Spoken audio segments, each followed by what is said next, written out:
Hello friends, last வீடியோவில் நம்ம என்ன பார்த்துருந்தோம் அப்படின்னா என்னோட ஜூலை மந்தோட இன்கம் ரிப்போர்ட் பார்த்துருந்தோம். இப்போ இந்த வீடியோவில் என்ன பார்க்க போகிறோம்னா ஜூலைக்கு அப்புறம் August, September, October, November, December அதோட இன்கம் ரிப்போர்ட்ஸ் பார்க்க போகிறோம். அப்புறம் கடைசியாக என்ன பார்க்க போகிறோம் அப்படின்னா எந்த மாதிரி புக்கு போடலாம் அப்படிங்கிற ஒரு டிப்ஸ் தரப்போகிறேன். எந்த சேனலுமே இதை பற்றி சொல்லியிருக்க மாட்டாங்க. ஸோ அதை பற்றி நம்ம லாஸ்ட்டாக பார்க்கலாம். ஃபஸ்ட்டு இப்போ என்னோடய ஆகஸ்ட் மந்தோட இன்கம் ரிப்போர்ட் பார்க்கலாம். இப்போ என்னோடய ஆகஸ்ட் மந்த் இன்கம் பார்த்தீங்கன்னா ஆகஸ்ட் மந்தில் என்னோடய புக் எத்தனை புக்ஸு சோல்டாக இருக்குன்னு பார்த்தீங்கன்னா 203 யூனிட்ஸ் சோல்டாக இருக்குது. நான் மித்த சேனல் மாதிரி எந்தெந்த மார்க்கெட் பிளேஸில் யூஎஸ் மார்க்கெட்டில் எவ்வளோ போயிருக்கு, கனடா மார்க்கெட்டில் எவ்வளோ போயிருக்குன்னு சொல்லிட்டு உங்களோட டயத்தில் நான் வேஸ்ட் பண்ண வரமுடியல. ஷார்ட் அண்ட் ஸ்வீட்டாக நான் சொல்லிடுறேன். ஆகஸ்ட் மந்தில் பார்த்தீங்கன்னா 203 யூனிட்ஸ் சோல்டாக இருக்குது. யூனிட்ஸாக புக்கு சோல்டாக இருக்குது. இதில் பார்த்தீங்கன்னா எனக்கு ஆகஸ்ட் மந்தில் என்னோடய ராயல்ட்டிஸ் பார்த்தீங்கன்னா 38,987 ஏர்ன் பண்ணியிருக்கோம். ஸோ இது மாதிரி டிஃப்ரெண்ட் மார்க்கெட் ப்ரைஸில் இருந்தது. டோட்டலாக 38,987 நான் ஏர்ன் பண்ணியிருக்கேன். இது என்னோடய ஆகஸ்ட் மந்தோட இன்கம். அடுத்து பார்த்தீங்கன்னா என்னோட செப்டம்பர் மந்தில் பார்த்தீங்கன்னா எத்தனை யூனிட்ஸ் சோல்டாயிருக்குன்னா 115 யூனிட்ஸ் சோல்டாயிருக்கு. ஓகேங்களா, 115 யூனிட்ஸ் அப்படிங்கும்போது என்னோடய இந்தியன் ரூபிக்கு எவ்வளோ ஏர்ன் பண்ணியிருக்கேன் அப்படின்னா செப்டம்பர் மந்தில் ஸோ கம்மியாக இருக்குது. செப்டம்பர் மந்தில் பார்த்தீங்கன்னா 25,297 இது நல்லது தான். ஸோ 25,297 என்னோடய செப்டம்பர் மந்தில் ஏர்ன் பண்ணியிருக்கேன். அடுத்து பார்த்தீங்கன்னா என்னோடய அக்டோபர் மந்தோட ரிப்போர்ட் பார்த்தீங்கன்னா அக்டோபர் மந்தில் 116 யூனிட்ஸ் சோல்டாக இருக்குது. ஸோ இந்தியன் ருபியை பார்க்கும்போது எவ்வளோ அமௌண்ட் எனக்கு வந்திருக்கு அப்படின்னா அக்டோபர் மந்தில் பார்த்தீங்கன்னா 33,768.46 ஏர்ன் பண்ணியிருக்கேன். ஸோ என்னடா இது ஒரு புக்கு கம்மியாக இருக்குது ஆனால் ஏர்னிங் நிறையா இருக்குதுன்னு பார்த்தீங்கன்னா என்னோடய ஒவ்வொரு புக்குக்கு பார்த்தீங்கன்னா அந்த ராயல்ட்டிஸ் கூட இருக்குது. இப்போ எனக்கு ஒரு புக்கு சேல்ஸ் ஆச்சுன்னா எனக்கு ராயல்ட்டி 3.54 அந்த மாதிரி கிடைக்கும். ஸோ அது எதனால் அப்படி இருக்குது, எந்த மாதிரி புக்கு போடணும் அப்படிங்கிறத நான் லாஸ்ட்டாக சொல்கிறேன். இதுதான் என்னோடய அக்டோபர் மந்தோட ஏர்னிங்ஸு. அடுத்து பார்த்தீங்கன்னா என்னோட நவம்பர் மந்தில் பார்த்தீங்கன்னா 153 யூனிட்ஸ் சோல்டாக இருக்குது. ஸோ 153 யூனிட்ஸை கம்பேர் பண்ணும்போது என்னோட எவ்வளோ ஏர்ன் பண்ணியிருக்கேன் அப்படிங்கிறத பார்த்தோம்னா 42,367 ருபீஸ் நான் ஏர்ன் பண்ணியிருக்கேன் நவம்பர் மந்தில். ஸோ இதுலேயும் அப்படி தான் ஒரு புக்குக்கு எனக்கு $3.5 எனக்கு ரெவன்யூ கிடைக்கும்.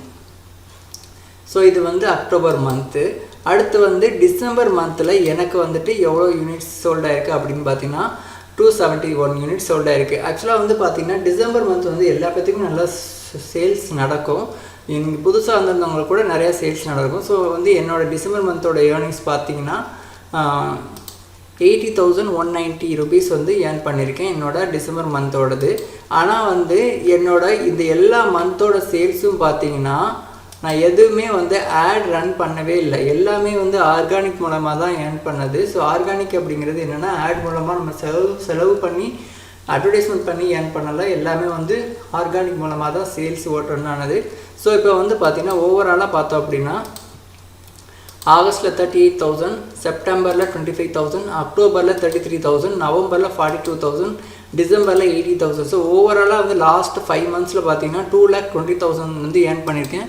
ஆவரேஜாக பார்த்தீங்கன்னா 44,122 ருபீஸ் ஏர்ன் பண்ணியிருக்கேன். இது எதுவுமே பார்த்தீங்கன்னா எல்லாமே ஒரிஜினல், அதாவது ஒரிஜினல்ங்கிறது ஆர்கானிக் மூலமாக தான் ஏர்ன் பண்ணது. எதுவுமே நான் அட்வர்டைஸ் மூலமாக ஏர்ன் பண்ணது கிடையாது. ஓகே, இப்போ என்ன பார்க்க போகிறோம் அப்படின்னா இப்போ லாஸ்ட்டாக நான் சொல்லியிருந்தேன் எந்த மாதிரி புக்ஸ் போடலாம் அப்படின்னு. இப்போ ஃபார் எக்ஸாம்பிள் பார்த்தீங்கன்னா இப்போ நீங்கள் ஒரு பிகினராக இருக்கிறீங்க, இப்போ தான் அமேசான் பற்றி தெரிஞ்சுக்கிறீங்க அப்படின்னா ஃபஸ்ட்டு ஒரு புக்கு 2 புக்கு லாக் புக்கோ காம்போசிஷன் நோட் புக்கோ அந்த மாதிரி போடலாம். பட் ஆனால் பார்த்தீங்கன்னா நீங்கள் ஏர்ன் பண்ணணும் நினைக்கிறவங்க என்ன பண்ணணும் அப்படின்னா இந்த log book, note book, puzzle book, colouring book, word search book இதெல்லாம் பார்த்தீங்கன்னா காம்படிஷன் ரொம்ப ரொம்ப ஹெவியாக இருக்கும். நீங்கள் நான் பொய் சொன்னாலும் பொய் சொல்லின்னு கூட நினைக்கலாம். நீங்கள் எந்த சேனலோட யூடியூப் சேனலோ, தமிழ் சேனலோ, இங்கிலீஷ் சேனலோ எல்லாமே எடுத்து பார்த்தாங்க அவங்க எதை ஃபோக்கஸ் பண்ணுவாங்கன்னு பார்த்தீங்கன்னா லாக் புக் அந்த மாதிரி சொல்லுவாங்க, கலரிங் புக் சொல்லுவாங்க. ஸோ அதனால் உங்களோட டைம் தான் வேஸ்ட் ஆகுமே தவிர நீங்கள் அந்த டயத்துக்கு பார்த்தீங்கன்னா நிறைய புக் நீங்கள் ரிசர்ச் பண்ணலாம். ஃபார் எக்ஸாம்பிள் பார்த்தீங்கன்னா நீங்கள் அமேசானில் போய் பார்த்தீங்கன்னாவே இந்த சில்ட்ரன்ஸ் புக்குங்கிற கேட்டகரி இருக்கும். சில்ட்ரன்ஸ் புக் போட்டிங்கன்னா நிறைய உங்களுக்கு சேல்ஸ் ஆகும். சில்ட்ரன்ஸ் புக் மூலமாக தான் நம்ம நிறைய ஏர்ன் பண்ணவும் முடியும். இந்த சில்ட்ரன்ஸ் புக் இவ்வளோ கேட்டகரிஸ் இருக்குது. இந்த கேட்டகரிஸ்குள்ளே போயிட்டு உங்களுக்கு எந்த மாதிரி புக்கு வந்து போடலாம் அப்படிங்கிறத வந்துட்டு நீங்கள் வந்து ஈஸியாக எல்லாமே ஈஸியாக தான் இருக்கும். நீங்கள் ஒரு புக்குக்குள்ளே போயிட்டீங்கன்னா அதோடைய லுக் இன்சைடுங்கிற ஒரு ஆப்ஷன் இருக்கும். அதில் போயிட்டு நீங்கள் வந்து ரெடி பண்ணிக்கலாம்.